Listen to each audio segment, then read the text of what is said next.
Esports Star Indonesia Season 3 sudah tayang. Gamenya kali ini Free Fire dan gua adalah coach di situ juga. Jadi kalian jangan lupa nonton, dan sebelum kalian nonton jangan lupa subscribe ke channel YouTube GTV, like, share juga, komen juga ke teman-teman kalian biar seru.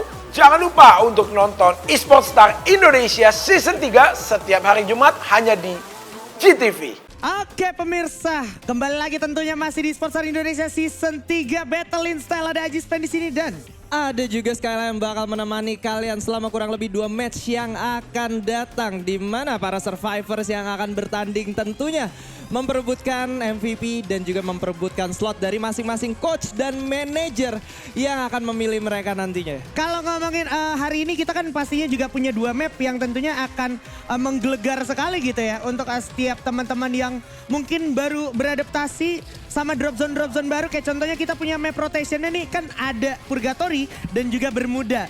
Gua kemarin ngelihat banyak aksi-aksi di sekitaran map bawah di Purgatory ini sebenarnya patut untuk kita pertimbangkan juga gitu. Terutama untuk teman-teman coach dan juga manajer, mereka udah ngelihat nih beberapa tim yang punya power di area map bawah. Nah tapi andai kata kalau mapnya gerak ke atas, ini jadi something yang akan seru untuk kita simak bersama ya Pak ya. Dan tentunya juga seperti yang kita ketahui, selain slot yang semakin menipis, persaingan juga semakin ketat, dan semoga mereka bisa menunjukkan apa yang mereka milikin tanpa harus berbasa-basi lagi. Yoi, kalau ngomongin gak usah basa-basi, kita juga akan gak basa-basi lagi karena kita akan segera masuk ke dalam matchnya. Di match pertama kita di Purgatory, so here we go. Pemirsa di rumah, Esports Star Indonesia Season 3 Battle in Style kita akan segera mulai. Di match pertama tentunya yang mana ternyata pembagian garis pesawatnya cukup adil Bung Skyla. Cukup adil ya, nggak terlalu ke kiri, nggak terlalu ke kanan juga gitu kan. Karena kalau udah terlalu ke kanan itu nggak bagus juga. Betul. Terlalu ke kiri nggak bagus juga. Benar-benar, jadi harus netral gitu ya. Netral. Iya, biar sama-sama saling diuntungkan. Dan kalau ngomongin gimana masing-masing tim ini udah punya proyeksi untuk drop zone ya.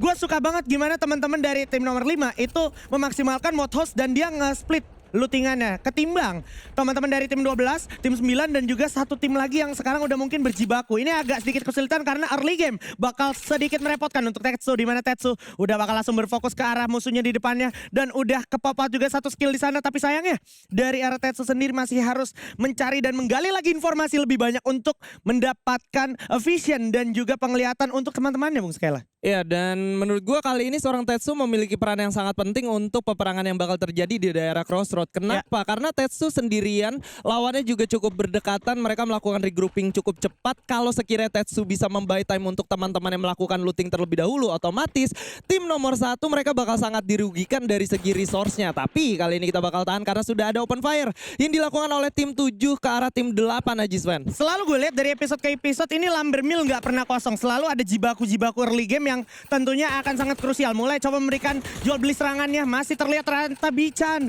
kehilangan satu kawannya lebih awal di sana, harus segera ditolong dan untungnya masih ada upaya pertolongan yang tepat waktunya. Tapi pada akhirnya musuhnya pun harus mempertimbangkan lagi serangan balasannya karena di sisi lain kalau kita perhatikan sebenarnya juga sudah ada aksi yang nggak bisa ditunda-tunda lagi. Bican putar pick up begitu saja dan sepertinya akan menjadi serangan balasan begitu saja. Zare juga buka glowalnya untuk menyelamatkan temannya itu Bican. Berhasil tertolong tapi keadaannya cukup mendesak dan dia harus segera regroup lagi di saat yang bersamaan. Langsung buka global juga udah ada Chrono di sana, bakal coba tembak lagi. Masih bisa memberikan perlawanan tapi ternyata tidak. Sisa Arcia aja. Arcia akan menjadi sang savior untuk temannya atau Arcia juga akan habis dilalap oleh lawannya karena lawannya juga sudah melalap habis teman-temannya. Itu dia keluar dari area garasi. Satu orang berhasil ke pick off. Satu jiggle shot yang bagus juga. Masih bisa strafing. Satu lagi kelihatan tuh pick view-nya. Masih punya Chrono di waktu yang tepat. Loncat keluar dari Chrono. Keluar. Oh my God!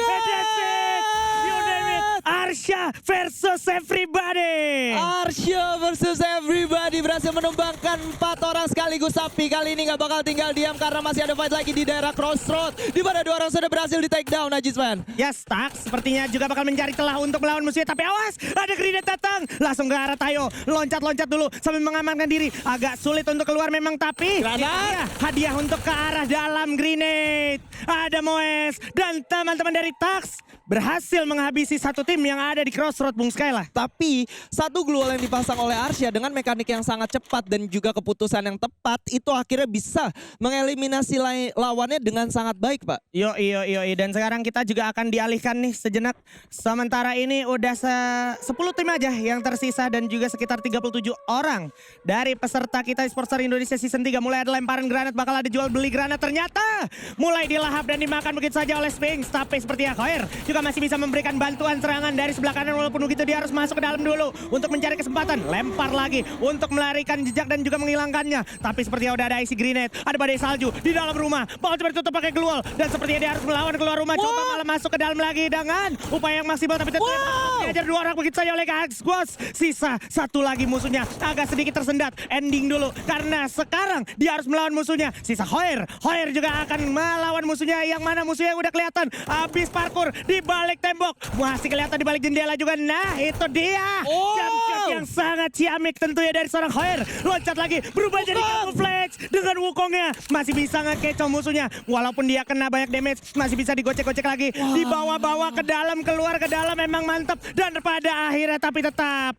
Jets tidak terkecoh kali ini Bung Skyla. Ya itu dia, tapi kali ini bisa gue bilang untuk Purgatory bisa terbilang cukup cepat temponya. Betul. Karena di early game bahkan zona pertama aja belum sampai tertutup udah ada sekitar 3 tim yang tereliminasi dan menyisakan sekitar 9 tim aja, di mana salah satu dari tim tersebut udah tersisa 1 orang, Arsya, yang berhasil melakukan clutch play di daerah Fire Brigade tadi. Udah kelihatan Jopai memberikan agresi-agresinya dengan peluru-peluru panas dari Kingfisher tentunya, tapi agak-agak membuat masing-masing dari player tentunya jadi ke spot posisinya gitu ya. Iya, dan kali ini pembagian position yang dimiliki sama tim 10 menurut gue cukup oke ya. Apalagi kalau seorang Mams yang berada di depan itu bisa memberikan pressure lebih lagi dan bisa menjaga badannya dengan sangat baik. Kenapa? Karena menurut gue covering fire dari daerah tower dan juga rumah yang ada di seberangnya itu bakal cukup mudah. Walaupun ada satu komponen untuk lawannya berlindung, tapi komponen tersebut masih banyak jendela yang bisa ditembaki juga, Pak. Betul, dan itu kalau seandainya dimanfaatkan dengan maksimal malah bisa jadi satu titik buntu untuk mereka yang lagi standby di situ. Itu yang pertama, dan yang mau gue notice selanjutnya adalah lebih ke gimana ternyata circle random itu dari arah zona ternyata menarik ke arah antara golf course dan juga central. Yang artinya orang-orang di Central, orang-orang Mountain Villa itu masih bakal aman. Tapi mereka yang ada di pinggir pantai termasuk Amau bersama dengan Bu juga tidak terlalu aman karena dia harus berjibaku dulu. Dan juga melawan dengan zona. Awas, lawan alam memang susah. Dan sepertinya harus kita simak saat lagi ini mereka bakal nahan-nahanan kuat-kuatan di luar zona. Apakah mereka berhasil melewati area tersebut karena Seren di sisi lain juga udah berhasil nge-pick off 1 orang tentunya Bung Skyla. Wow, satu play yang bagus banget, satu taktik yang sangat luar biasa menurut gue ditunjukkan oleh tim 12. Somehow mereka bisa nyebrang dan mereka bisa dapetin 1 orang ketika sebenarnya posisi kawan-kawannya masih ada di depan. Tapi satu M79 yang sangat baik connect langsung ke arah 1 orang Aji Sven. Yes, dan juga di sana berhasil mendapatkan 2 sekaligus, walaupun begitu udah ada Seren juga yang menjadi korbannya. Harus segera ditolong, masih dipakai lagi. Kedekatan di situ, pelontar coba loncat dulu, masih ada Chrono. Glue wall langsung dipasang. Trigger disiplin yang baik, tapi sepertinya dia nggak mampu menolong seorang Seren dan dia perlu ingat dulu zona. Sakit banget zonanya, memaksa dan mendesak mereka semua untuk perang. Dan juga udah jatuh lagi 1 orang lagi. Ziz di sana. Jar juga bakal tumbang. Si Zarul bakal menjadi korban selanjutnya, mencoba menolong dulu kawannya. Masih pegang 1 charge booster juga untuk jaga-jaga emergency serangan mungkin bisa terjadi, dan itu yang gue maksud. Marga Tezi memang tidak diragukan lagi, tapi bakal coba langsung diet begitu saja. Dan akhirnya loncat-loncat dengan shotgun 6 keker dan juga tekan terus. Masih bisa selamat, tapi akhirnya 1 orang udah mulai jatuh bersama dengan Jartzi. Sisa 1 orang lagi, More bakal mendapatkan 1 pick off. Sisa 1 pick off di balik sana, di balik parkiran mobil tuh. Udah kelihatan, udah bakalan lari. Coba 2M dari bahaya. Bahaya banget. Ini udah pada sama-sama sekarat, dan yang paling penting adalah circle-nya juga udah akan maksa mereka semua untuk masuk ke circle selanjutnya Bung Skyla. Iya, dan kalau kita lihat dari segi posisi sendiri kali ini gue ngelihat tim 6 bakal lebih diuntungkan dari segi jumlah, tapi tentunya seorang Mor juga masih bisa memberikan pressure lebih terhadap mereka. Setidaknya kalau Mor harus tumbang dan tidak bisa masuk ke zona selanjutnya, at least timnya Ray harus kehilangan 1 orang kalau mereka memutuskan untuk ngerush ke arah dia. Dan yang paling penting lagi adalah ini ada sebuah taktik yang coba dimanfaatkan, dimaksimalkan. Masuk ke dalam mobil, coba boleh keluar dulu dong kalau punya nyali, tolong bantai kami. Dan ternyata mereka lebih milih untuk standby di dalam mobil, tolong. Iya, aduh, ternyata mereka memutuskan untuk mundur. Satu Itulah. orang berhasil di pick off dan menyisakan seorang Ray aja yang masih coba bersembunyi. Tapi tim 5 kali ini malah ngedeketin Ajisman. Ya, dan sepertinya itu adalah buah dari upaya mereka yang kurang maksimal. Udah pasti menjadi tim yang gak punya ambisi lagi untuk masuk ke zona berikutnya. Karena zona berikutnya udah disecure oleh Ming. Dan juga teman-teman yang lain yang udah standby di sekitaran jembatan. Seperti persis yang dibilang Bung Skyla tadi ya. Dan kali ini dari nomor 6, tim nomor 6 yang tersisa satu orang yang cosplay menjadi mobil. Dia malah terhiraukan dan berhasil Pak taktiknya Pak. Berhasil ya.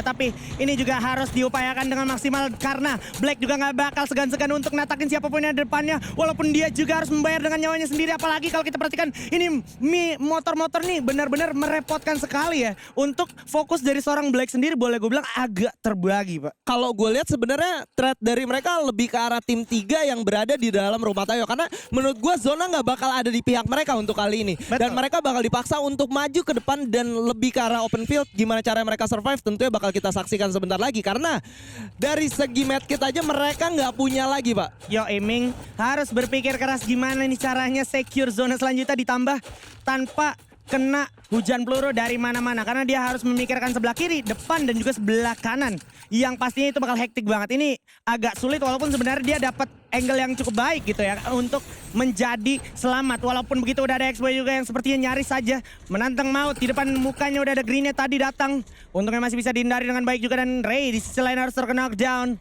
Satu orang harus segera ditolong dengan cepat tentunya. Udah kelihatan juga bakalan saling memberikan jual beri serangannya. Dan sepertinya nggak tinggal diam dari seorang Keyboy. Udah mulai langsung memberikan aja lemparan-lemparan frag grenade ditambah Tetsu. Udah paling depan, udah nungguin kesempatan. Dan dia bakal tahu kalau di depan bakal ada orang bakal coba tembak dan di-charge dengan shotgun charge booster. Tapi dua orang ternyata bakal dieliminasi begitu saya. Tax tersisa sendiri di sini. Taxanya dengan MP5-nya masih ada Fires juga. Dan akhirnya Fires masih siap dengan charge booster. Tembak dan itu dia berhasil dapetin 1. 3 bahkan berhasil di-confirm eliminasi poinnya untuk Fires. Iya, dan kali ini ternyata tersisa 4 orang dan 12 tim. 2 orang sudah terkena knockdown, kali ini menyisakan seorang Black aja yang bakal coba untuk survive dari 2 orang tim 4.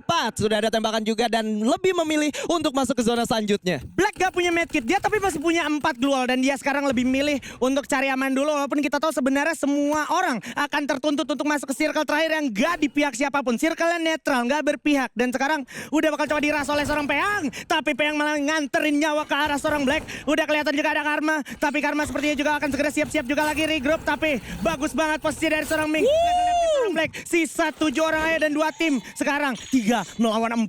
Apa yang akan terjadi selanjutnya? Karena kalau gue perhatikan sekarang tim 3 yang malah mendapatkan keuntungannya kali ini. Sekali tim 3 lawan tim 4. Dia tadi lagi di bawah, lagi off angle pada tiarap-tiarap aja dapat kesempatan Keyboy di sini bersama dengan temannya Sao. Ternyata Keyboy gak lama lagi harus di-pick begitu saja, di mana Skyper juga sekarang harus mencari kesempatan untuk melakukan upaya flanking.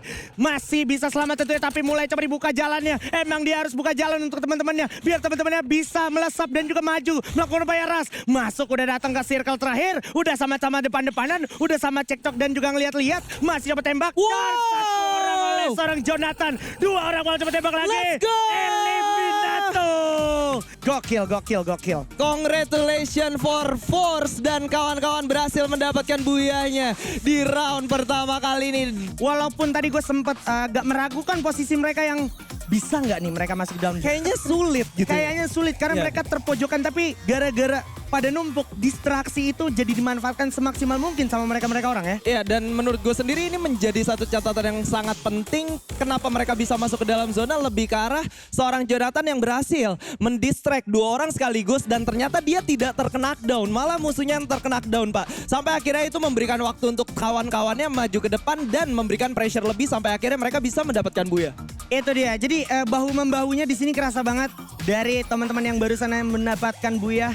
Bakal semakin panas lagi tentunya, apalagi kita masih punya 1 map lagi Bung Skyla ya. Yes. Karena kan ini setiap episode kita punya 2 map. Map pertama tadi udah kita lalui Purgatory dan berhasil dibuyahkan dengan sangat luar biasa. Oleh Force dan kawan-kawan. Betul sekali Jonathan dan pastinya gue mau ingetin dulu, kita tuh masih punya lagi banyak keseruan. Tapi sebelum itu kayaknya kita balikin lagi aja deh ke kakak-kakak host kita. Silakan Kak Robi dan juga Kak Sabila.